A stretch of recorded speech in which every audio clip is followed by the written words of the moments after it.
mas pinaigting na ang koordinasyon ng Philippine National Police, Commission on Election at Armed Forces of the Philippines bilang bahagi ng paghahanda para sa nalalapit na halalan sa Bangsamoro Autonomous Region in Muslim Mindanao.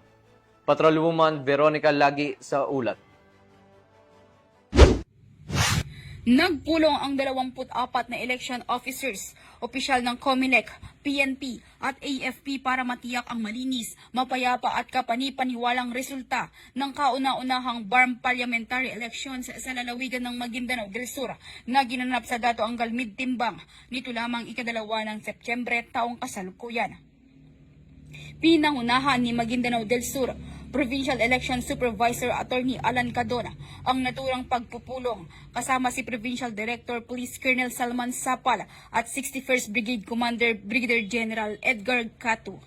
Tinalakay sa pagpupulong ang seguridad ng mga election officers, mga inaasahang problema na kakaharapin sa eleksyon tulad ng usapin sa mga polling center, internet connection, kaligtasan ng mga guro na magsisilbi bilang electoral board at iba pa.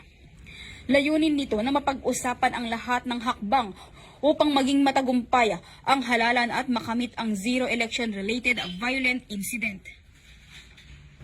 Samantala, nangako naman ang PNP, AFP at COMELEC na maging patas, non-partisan at walang papanigan na kandidato sa darating na halalan para sa isang maayos at mapayapang BARM parliamentary elections.